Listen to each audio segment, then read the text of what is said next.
Wajah Shirataki menegang. Pikirannya dipenuhi kebingungan. Ia mulai mempertanyakan, apakah Kitano benar-benar makhluk kebal seperti iblis? Mereka berdiri saling berhadapan dalam ketegangan yang hampir membekukan udara. Namun Kitano tetap pada pendiriannya. Dengan suara tegas, ia kembali menyatakan bahwa ia tidak akan membiarkan Shirataki menyakiti gadis pindahan itu. Kemarahan Shirataki meledak. Dengan cepat, ia melayangkan tendangan ke arah tubuh Kitano 1, 2, 3 kali. Tendangan terakhir begitu keras hingga membuat Kitano terdorong mundur beberapa meter. Kitano terbatuk, menahan rasa sakit yang menyebar di tubuhnya. Tapi Shirataki tak memberinya waktu untuk pulih. Ia berlari mendekat. Tubuhnya penuh amarah. Saat Kitano hendak bicara lagi, tangannya sudah dicengkam. Kepalanya ditahan kuat oleh Shirataki. Kitano hanya bisa menunduk, terjebak dalam cengkraman itu. Shirataki mengangkat tututnya, siap mengayunkan serangan. Ia membenci orang yang keras kepala dan menyuruh Kitano untuk berhenti. Tanpa ragu, lutut itu meluncur cepat ke arah wajah Kitano. Tak mampu menghindar, Kitano hanya bisa berteriak sekuat tenaga sebelum hantaman keras mengenai wajahnya dan tubuhnya terlempar ke belakang. Di tempat lain, Ryoko refleks menoleh saat mendengar teriakan keras dari kejauhan. Wajahnya menegang, seolah mengenali suara itu. Ikuno yang berada di sampingnya bertanya suara apa itu. Terdengar seperti panggilan burung. Namun Ryoko menjawab singkat, itu Kitano. Ikuno tampak bingung mendengar nama itu disebut. Ryoko pun mengungkapkan keheranannya.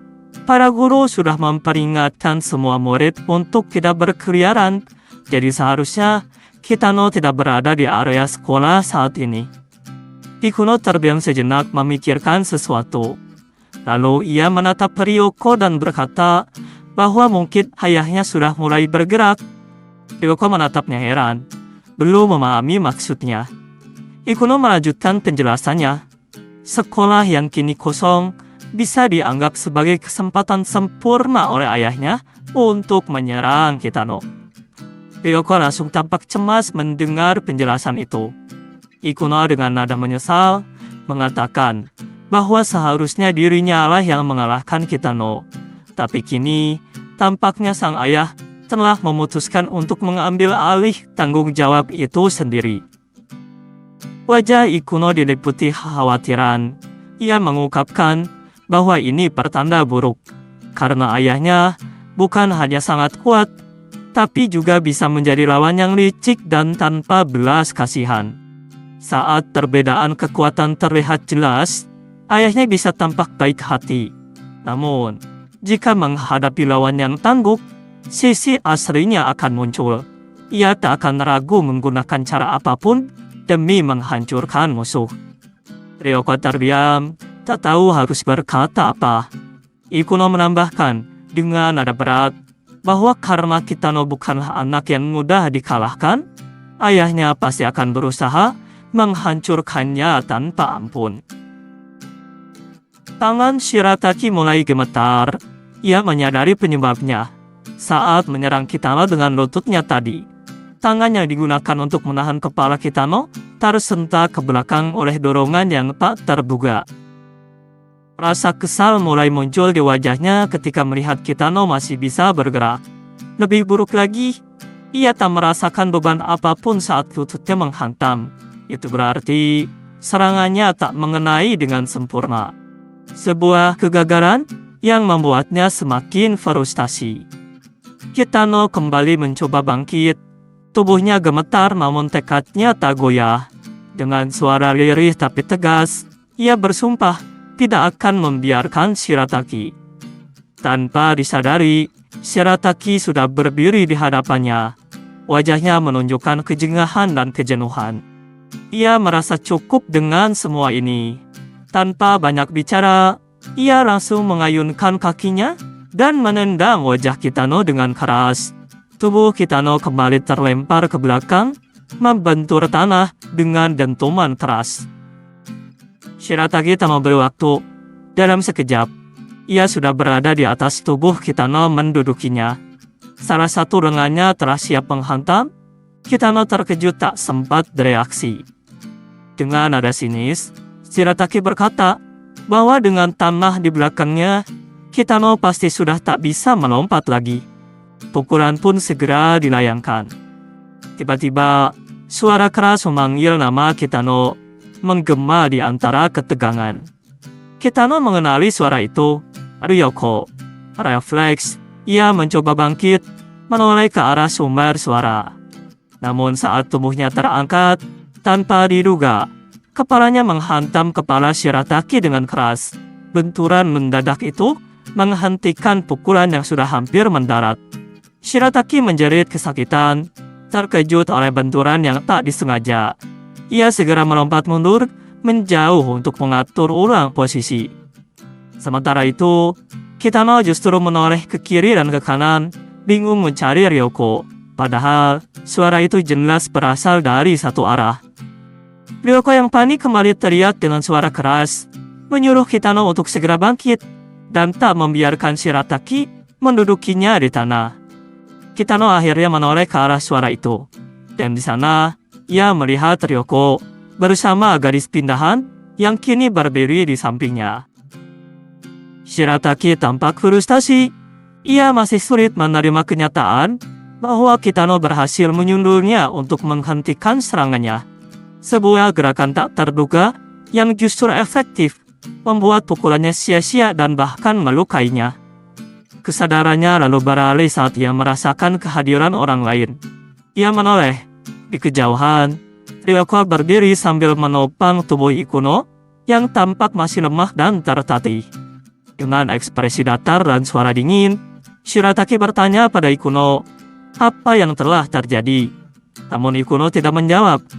Tatapannya justru tertuju pada wajah ayahnya, mencari sesuatu yang kini terasa berbeda. Perlahan, ia berbisik pada Ryoko, mengungkapkan kekhawatirannya. Wajah ayahnya itu tidak lagi menampilkan kepercayaan diri seperti biasanya. Bagi Ikuno, itu hanya berarti satu hal. Kitano telah memaksa ayahnya untuk serius. Ikuno pun segera mengajak Ryoko pergi, merasa bahwa jika mereka tetap di sana, segalanya bisa jadi jauh lebih berbahaya. Shirataki mulai melangkah pelan ke arah Ikuno. Suaranya dingin saat ia berbicara, menatap putrinya dengan penuh curiga. Ia berkata bahwa Ikuno tampak seperti baru saja bertarung dengan gadis di sebelahnya. Lalu bertanya, apakah dirinya hanya berhalusinasi, atau benar gadis itu menggandeng Ikuno karena Ikuno telah kalah darinya? Ikuno tak sanggup menjawab. Ia tahu ayahnya takkan menerima kekalahan itu dengan tenang. Shirataki menatap tajam putrinya, lalu ia bertanya lagi, kali ini dengan nada lebih menekan. Apakah itu benar? Kamu tak mampu mengalahkan Kitano, dan sekarang bahkan dikalahkan oleh orang lain, oleh gadis yang ada di sana? Tawa kecil menyusul, hambar dan tak percaya. Tapi tawa itu tak bertahan lama. Wajahnya berubah murka ketika berteriak memanggil nama Ikuno. Sontak, Ikuno dan Ryoko terkejut mendengar teriakan itu. Tubuh mereka membeku sejenak saat melihat Shirataki tiba-tiba berlari cepat ke arah mereka. Dengan posisi tubuh condong ke depan, jelas seperti hendak menyerang. Dari kejauhan, Kitano memperhatikan. Tatapannya menyipit saat menyadari arah lari Shirataki yang mengarah langsung ke tempat kedua gadis itu berdiri. Shirataki melesat cepat, langkahnya mantap dan mengancam. Ryoko segera bereaksi, menyuruh Ikuno untuk lari, menekankan agar tak mengkhawatirkan dirinya. Tapi Ikuno menolak, karena ia tahu Ryoko pun pasti kelelahan. Ikuno berkata bahwa ia tak yakin dua gadis yang sama-sama kelelahan bisa mengalahkan pria sekuat Shirataki. Tapi paling tidak, kalau mau pergi, pergilah sendiri. Shirataki berlari sambil berteriak. Tubuhnya dipenuhi amarah. Namun tiba-tiba, kakinya kehilangan kekuatan. Langkahnya terhenti, tubuhnya langsung turun terduduk. nyaris terjatuh. Ia terkejut, tak mengerti kenapa tubuhnya melemah seperti itu. Dalam kebingungan, ia bertanya-tanya, mungkinkah ini efek dari sunduran Kitano sebelumnya? Namun belum sempat pikirannya menemukan jawaban, sesuatu meluncur di depannya dengan cepat. Lutut Kitano muncul dari sisi buta, menghantam tepat di wajahnya. Tubuh Shirataki terjengkang keras ke belakang dan jatuh menghantam tanah. Semua orang membeku menyaksikan kejadian itu. Kitano berdiri tanpa panik, menyadari apa yang baru saja ia lakukan. Dengan gugup, ia segera meminta maaf, menjelaskan bahwa ia tidak berniat melukai. Ia hanya ingin menghentikan langkah Shirataki dengan menghalangi jalannya. Sementara itu, Ryoko dan Ikuno terpaku, menatap tubuh Shirataki yang perlahan mulai bangkit kembali. Kitano yang masih diliputi kekhawatiran, segera bertanya tentang keadaannya. Namun menyadari Ryoko berada di belakangnya, Kitano berteriak memperingatkan agar segera pergi, menyebut Shirataki sebagai preman yang berbahaya.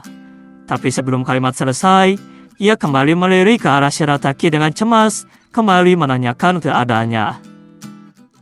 Shirataki menginjakkan kakinya ke tanah dengan mantap. Kini ia berdiri tegap, menatap lurus ke arah Kitano. Tatapannya tajam, perlahangnya mengeras, dan giginya terkertak kuat menahan amarah. Wajahnya menunjukkan bahwa kemarahannya telah mencapai puncaknya.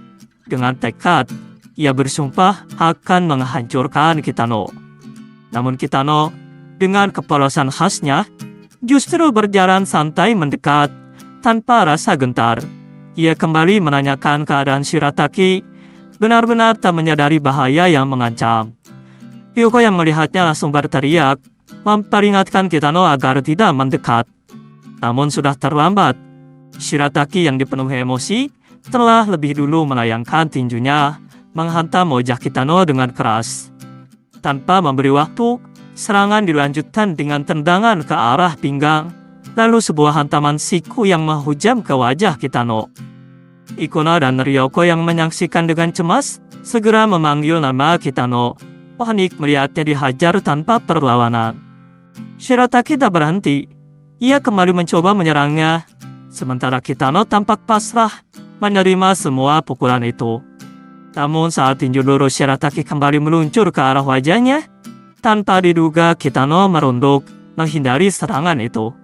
Semua yang melihat kejadian langsung terkejut. Mereka tak menyangka Kitano bisa menghindar.